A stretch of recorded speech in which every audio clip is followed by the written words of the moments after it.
The Walking Dead has been one of my favorite TV shows of all time. Not only do I love walkers, but Andrew Lincoln's performance as Rick is quite possibly one of the best casted roles that I've ever seen. Rick starts off the apocalypse in a strange environment, has a goody two-shoes, but ends up turning into an absolute crazed man willing to do anything to protect his group. Given that Fallout New Vegas and The Walking Dead are both filled with absolute chaos, it begs the question, can you beat Fallout New Vegas as Rick Grimes? This run is going to be lightly modded to add the legendary Colt Python into the game just to spice things up a little bit. Contrary to what you may expect, there are no zombie mods installed for this run. This is more about taking the character and shoving him into a new situation while seeing him develop, similar to how he did in The Walking Dead. That said, we will be slightly racist against ghouls, so stick around for that. Without further ado, let's get out of Doc Mitchell's crusty bed and select our special stats. Rick ends up being good with just about everything. His inspiring speeches prevent me from using charisma as a dump stat like I normally would, but I do feel like he is highly intelligent and lucky. After all, not everyone manages to live through almost 9 seasons of the apocalypse. For tag skills I went with barter, guns, and repair. In hindsight, I'm not really sure why I didn't exchange repair for speech or survival, but I'm not really sure why I do a lot of things in my life.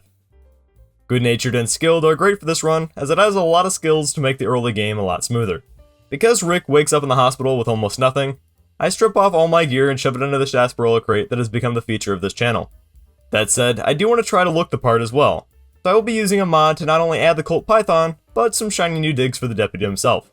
I decided for this run that I'd like to follow the intended story as much as my body will allow, so I start off by shooting some bottles for Sunny and helping her take care of some geckos. Here's a good time to mention that this isn't a weapon restricted run.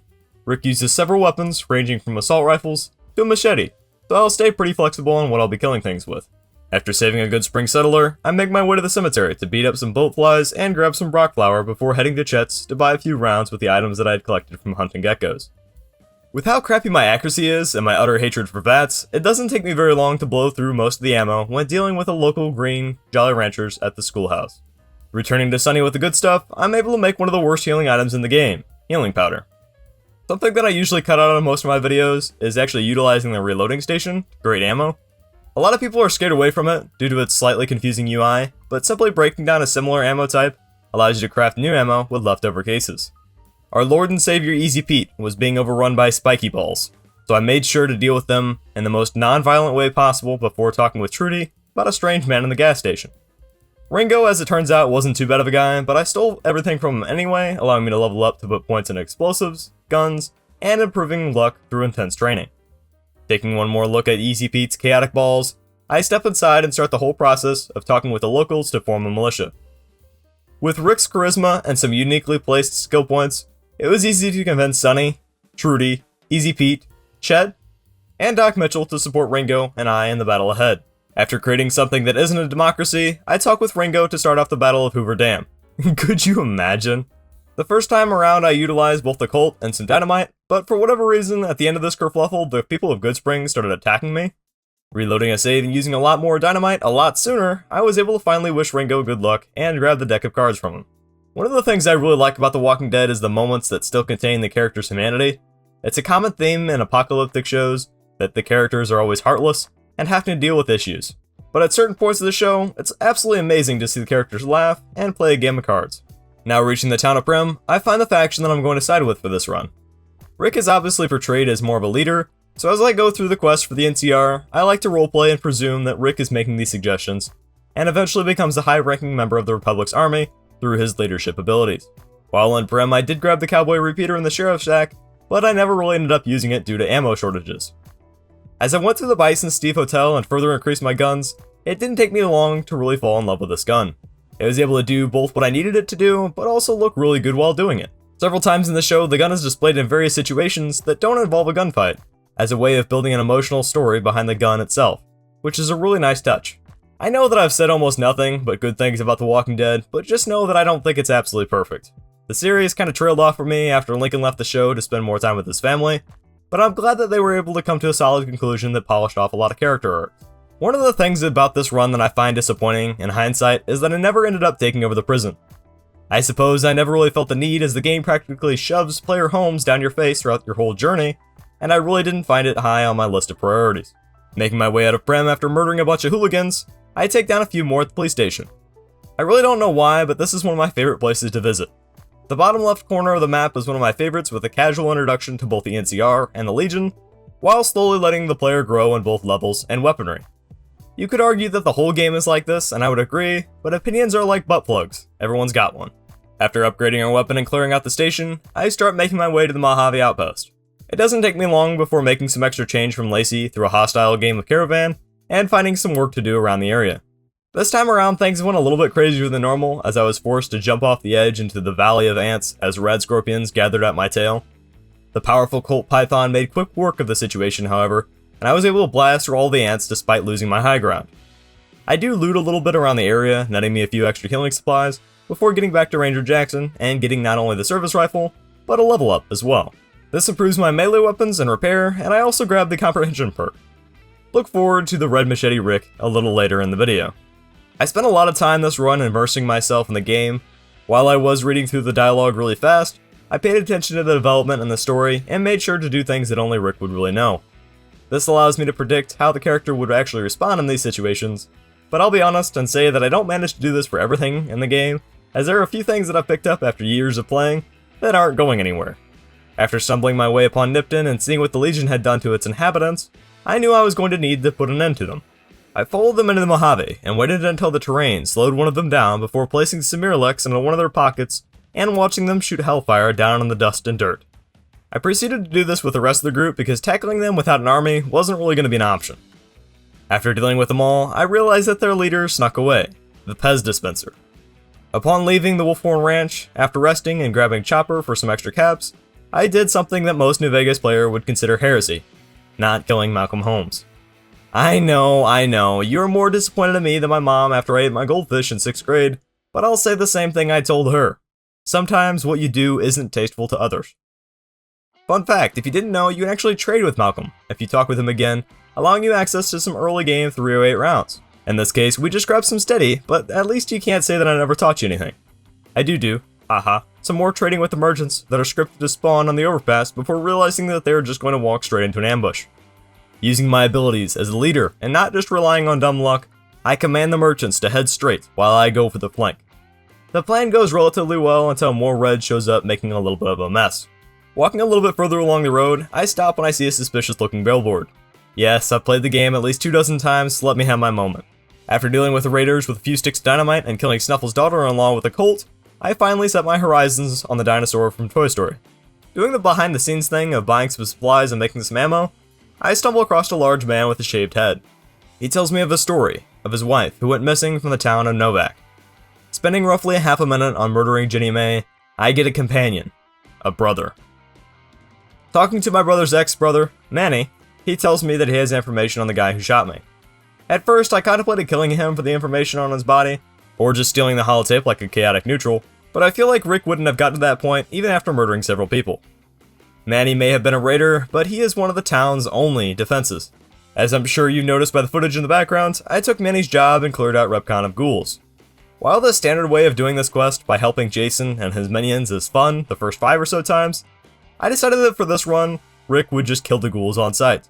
Aggressive, yes, but these would have been the first friendly ghouls he'd met so far, so we'll pretend that their resident smooth skin didn't mention a word to Shane and I. Manny gives me the light skin scare as I stare at a box of black options before hitting the road again. The road to Vegas is usually pretty uneventful, so we'll kick it into high gear for a second. I trade with some random merchants, die a few more times than I really cared to admit, fighting a Legion party that wanted to put my ass on a cross and peg it, kill some vipers with my new night vision scope I bought from Cliff, killed the copious amounts of ants for further experience, increasing my speech and DT. Did some more trading with a few good chaps at the 188, continued pushing north, grabbed the suits of combat armor in this caravan wreck, grabbed the luck implant, saw some hunting rifle parts at Vendortron that were too sexy to pass up, borrowed a hunting rifle from our good friend Manny, talked with Lieutenant Monroe and Jessup at Boulder City, killed a thug, passed the credit check, and made it inside the place named after the people that I'm attracted to. If that was a little too much for you, just know that all I did was stop in at Boulder City and get to the tops. Talking with Swank allows us to convince him that he should give us our weapons back, allowing Shane and I to put an end to the man we've traveled across the wasteland for. After bumping up my repair a little bit more, I'm able to grab the handloader perk. Repair and speech are two skills that are really nice to have early game if you ever are at a loss for what to put points at to. While Yes Man did seem like a pretty cool dude, Rick was a cop, so it only makes for him to become a leader in the army. But just know that I would like to have created my own faction that didn't involve robots for this instead. Running out of the casino with Shane in tow, I get close and personal with the Mickey Mouse Pez dispenser that I failed to kill in Nipton. After stepping in the Lucky 38 for 3 seconds, I also meet an NCR trooper that allows me to get to know Crocker. Once Rick gets to Alexandria, he pretty well has access to every single piece of gear he could ever want. Sure, the town is struggling to get by at certain points due to food shortages, but Negan unloading the armory really shows how much stuff that they had collected at this point. It is this justification that allowed me to play a few games of Caravan. If you could see my script, you would see that the previous 5 words are in quotes. Talking with the receptionist at Gamora, I learned that her ex-lover Kachino is allergic to the perfume that Clannon is wearing. I get a little bit distracted at one point like Percy and the Lotus Flower, but eventually grab the videotapes and present them to their owner. Offering a business proposal, I'm able to secure a new position as Clannon's slave if I'm able to resolve the issue at the Battle of Hoover Dam. I buy a few stimulants from the bartenders before finding out that Troik was the one that was creating the perfume that Clannon likes to wear. But in order to get him to stop producing the merchandise, I would have to blow up the armory with some thermite. After stocking up on a bunch of guns, I do just that before heading to Kachino. After giving him the good news, he decides that with the kryptonite perfume being removed from Gamora, that he should be the one to run the facility. I wait for him in the office upstairs because he is a slow and ignorant man despite having roleplayed as Superman while in bed with a receptionist, but that's besides the point. I was able to hide behind a desk and take care of the droids we were looking for before heading north. It must be the oatmeal that I'm eating right now that has me in a silly goofy mood, because I decided to leave George alive and run through the bombardment with the speed and agility of a Canadian moose. Talking with Pearl, I learned that these people are just trying to stay safe, so I offered them help to fix their ant problem. While I could have easily talked to Loyal to get the emitter, I opted for a more blunt approach. Rick is a smart guy that has done some stupid things, and this section is a true reflection of that. After killing the ants and turning the generators back on, I speak with Raquel and give her copious amounts of missiles from the NCR's armory in exchange for helping improve my relationship with their organization. Loyal tells me about the bomber in the middle of the lake, so, being the main character that I am, I take the time to get all moist before diving down to attach the ballast. I do almost die here, which I find incredibly funny, but the Joker scene of him trying to blow up the hospital was recreated when I forgot I needed to stand farther away from the big whoosh whoosh. I killed a few Cazadors for fun, said no one ever, returned to Pearl to get her support for the NCR, and started dealing with the next group of people necessary for the NCR ending, the Kings. Plan A was to go and meet the King to do his questline so that they could stop the conflict in Freeside, but when Pacer shoved the door in my face, I knew that things would need to go differently and that Plan B was in effect. Revising Plan A, I kill Easy Pete, grab his dynamite, shove it into Oris' sphincter, talk to 2 people who utilize the power of friendship to solve the detective case, stole a key, talk to a lady, talk to the same lady again after she gave me her number, and return to the King, convincing him that the NCR should be treated with love and kindness like they were in the 70s. Revisiting Crocker, he tells me that he no longer wishes to work with me due to how many times I've beaten him at Caravan, so I set off in a new direction in life. The Mojave was cold and unforgiving. It didn't take me long before I felt like I was willing to do anything to survive. The Legion trembled before Shane and I. We cleared out Nelson, relishing in the screams of Red as the slavers ran away. Not a single one made it out. At one point, I found a machete with a red handle on it, and vowed to kill Kaisar himself. I was out for blood. The commander in Nelson was cut to shreds with the Super Slam perk, and some elbow grease. I can't say that I'm happy with what I've become, but this isn't a democracy anymore. It's about survival. As I go on a murder spree, killing any walkers and making my way through the fort, I'd like to tell you about the time in my life that I had to fight for survival. When I was a child, a young teen really, my family and I lived out in the country. We had all of these beautiful trees and a few buildings scattered around. Looking at the place from the road though, made you feel like its family was lower class, and you'd be right. When you grow up poor, you really only notice it when you see how other children act, dress, or eat. Regardless, I was happy. My brother entertained my dim-witted questions. My father taught me the definition of hard work. And my mother taught me the importance of education. It was only that when my brother moved away and the house grew a little bit more quiet, that the landlord threatened the house would be destroyed rather than be repaired should anything need to be replaced. My father, looking out for his family, made the decision to move. The closest house that met our needs was in town, so after a few months of closing on it, remodeling it to suit our needs, and moving our stuff in, we finally left the old house. Something about the situation made me think of nursing homes and letting a loved one remain there without visiting them. The ethics behind that is a whole other conversation that maybe we'll have one day, but let's continue with this story for today. I rode my bike out into the country one day. It was a windy day with a bit of rain, but nothing an experienced biker like myself couldn't handle. After 10 miles or so, I made it out there and leaned my bike against a tree that was once so pretty to look at before getting on the bus every morning before school. The house looked tired, but as I walked inside, I was reminded of all the memories that its walls once held. The stairs still had their same creaks, the flap of the vent above the stove danced in the wind, and the drywall had their familiar bumps and divots. I made it to my room and looked out the window that I had looked out of each morning. Its windowsill now full of dead bugs from being abandoned for so long. This window in my room overlooked the north, and as I looked out, I saw a large mass. I rubbed the window a little to see if it was a bug of some kind, but when the object grew larger, I knew it wasn't a bug. Running down the stairs that I had ran down every morning before breakfast and stepping out the front door, I realized too late what it was. A tornado. My first reaction was to pull up my phone to call my dad, but as I looked down at the contact, I realized that there was nothing he could do. I thought about going back inside, but my throat closed up more as the rush of wind grew closer and closer. It was heading straight for me. I turned the corner of the house and ran, my chest heaving as it pumped me full of oxygen. The western edge of the property grew closer to me. The rusted propane tank passed by me in a blur as I reached the massive tree that I had climbed in when I was a child. Never had we owned a treehouse, but this tree was always one of my favorites for its placement and this giant hole that it typically housed animals in. The tornado was right across the street, ripping up the farm ground. I now slipped off my belt, wrapped it around the tree, sat down, and squeezed with all of my might. This was it. I wish I could describe to you the sounds of the storm ripping apart my childhood home, but the pain of the bark pushing into my skin was all that I thought about. It ended as quickly as it started. Looking to my right, I could see the storm pass by. I sat there for a while, my muscles sore with strain. I survived. I survived was what I had thought when I finally cleared out the fort. Colonel Moore at Hoover Dam had a few things that I would need to do before resolving the tension between the factions. Wiping out Caesar seemed to make matters worse, as a monster by the name of Legate Lanius had taken command over Caesar's legion. Before tackling the Great Khans, I stocked up at Barton's, Gamora, Benetron, and the Khan's armory. You may be thinking that I'd want to side with the Khans, but after hearing what they've done with the people of the NCR, I realize that they don't deserve to live. There really isn't too much to discuss here, but there definitely were a few close calls. I decided to start my assault in the drug lab, as it left me almost no room to escape. I ended up using the assault carbine as well to tidy up the rest of the folks in the longhouse before mentally preparing myself for the task of killing one of my 73 grandpas. It's always a sad day when you have to use a machete on your loved ones. I grab Carol, a sweet, innocent, and deadly woman who makes a mean fish sandwich before going to her abode, grabbing the keycards, and entering in the destruction codes.